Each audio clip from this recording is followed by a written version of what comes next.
Je pense qu'il est important pour les investisseurs d'avoir une vision un petit peu différente de ce que fait tout le monde, c'est sûr. Et dans les valeurs value, c'est lesquelles qui vous intéressent? Je pense que globalement, d'une part, quand on voit en Europe, toutes les valeurs moyennes ont été massacrées et dans des proportions inouïes.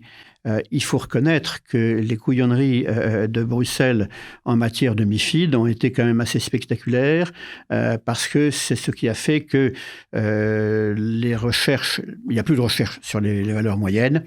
Et donc, je pense que c'est un secteur qui est extrêmement bon marché, mais dans toute l'Europe. Là, je parle des valeurs moyennes. Les petites, c'est un massacre. Donc, quelque part, c'est une question de temps. Il ne faut pas se poser la question. Vous allez avoir, soit les sociétés vont sortir de la bourse, parce que les dirigeants vont se dire, quel est l'intérêt d'être coté en bourse? Je n'ai pas besoin de capitaux et ça se traite à des prix multiples, extrêmement bas. Donc, à un moment ou à un autre, il y a des gens qui vont peut-être monter des fonds et je risque de perdre le contrôle de mon entreprise. Donc, il vaut mieux que je prenne moi-même les devants et que je fasse un LBO et que je sorte ma boîte de la bourse, ce qu'ont fait certains groupes ces dernières années, des Clarins, etc. Il va y avoir aussi peut-être des fonds de private equity qui vont se dire, mais finalement, on paye des 20 fois les l'EBITDA pour des valeurs, alors qu'on peut trouver des machins à 5 fois les l'EBITDA pour des valeurs petites ou moyennes. Pourquoi aller chercher si loin? Donc ça, c'est sûrement un gisement de valeur. Vous dire quand ce secteur-là redémarrera, je n'en ai aucune idée. Mais je dirais que, marqué par mon éducation judéo-chrétienne, je veille parce que je ne connais ni le jour ni l'heure. Mais en tout cas, c'est un secteur qu'il faut avoir, je pense, dans le portefeuille. Il faut avoir assurément des valeurs plutôt industrielles, me semble-t-il, en Grande-Bretagne, qui sont incroyablement bon marché, en Europe, et qui sont de moins en moins dans les portefeuilles. Parce que dire des producteurs de biens. Et des gens qui exportent plutôt à l'extérieur dans les zones où il y a de la croissance, qui sont effectivement les pays du Sud. Et c'est pour ça que ça nous permet de faire un petit peu le lien entre les pays développés et les pays émergents que l'on avait évoqués tout à l'heure, si vous voulez. Et le dividende, c'est un critère important pour vous? Oui, parce que finalement, ça ne nuit pas. Et ça permet d'avoir des valeurs moins sensibles aux évolutions de taux d'intérêt. Parce que quelque part, une action de croissance, pour simplifier, c'est une action qui, à la limite, arrive à avoir un taux de remploi suffisant pour dire aux actionnaires, écoutez, on ne va pas distribuer de dividendes parce qu'on a un tel rendement en investissant notre argent dans la société, qu'on a un taux de croissance important. Les valeurs qui ont moins de croissance distribuent des dividendes et quelque part, ça revient, moi qui fais un peu de mathématiques financières dans ma jeunesse, ça revient à réduire un peu la duration du portefeuille, puisqu'en fait, il faut toucher un dividende. Bien sûr, oui. Donc, ces valeurs-là, par construction, sont moins sensibles aux mouvements de taux d'intérêt et aux hausses des taux d'intérêt. On a bien vu en 2022 que quand les taux d'intérêt montaient fortement, les valeurs dites de longue duration souffraient plus. Vous voyez ce que je veux dire?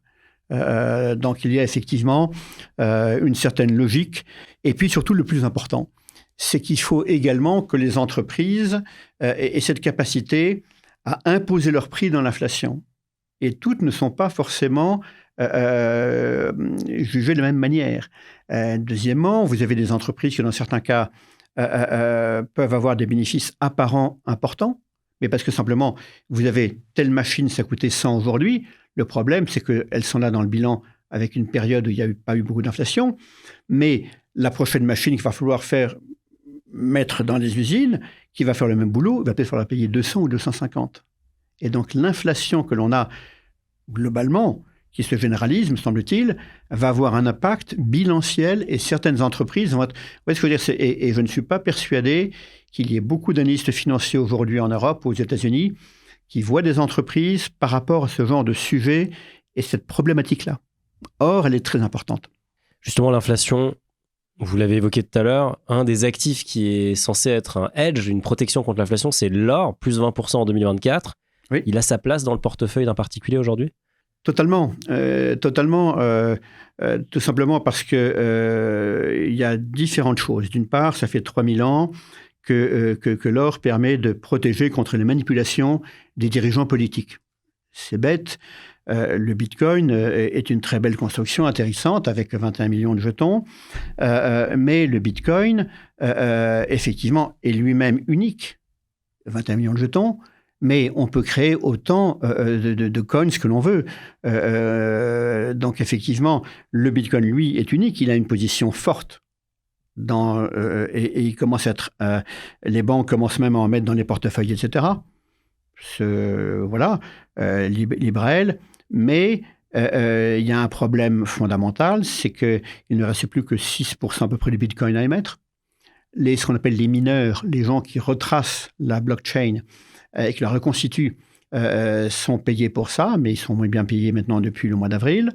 Et il y a de plus en plus de véhicules comme les ETF, etc., qui sont fondés sur, en fait, non pas, ils ne détiennent pas les bitcoins, mais ce sont des bitcoins virtuels ou indiciels, si vous voulez. L'assurance vie, c'est simple, c'est l'enveloppe d'investissement préférée des Français. Le problème, c'est que la plupart des contrats sont bourrés de frais. Frais de versement, frais de gestion, frais de contrat, frais de support, frais d'arbitrage. C'est un véritable millefeuille indigeste auquel vous allez faire face. Combinés, ces frais peuvent vite atteindre plus de 3% par an pour les acteurs traditionnels comme les grandes banques. Si vous suivez cette chaîne, vous le savez, 3% par an, c'est près de 60% de manque à gagner sur 30 ans. C'est exactement pour cette raison que j'ai lancé un contrat d'assurance vie avec des frais bas. Les frais de gestion commencent à 0,99% et évoluent en fonction de votre abonnement Finari. C'est simple, ce contrat, c'est l'un des moins chers sur le marché pour la gestion profilée.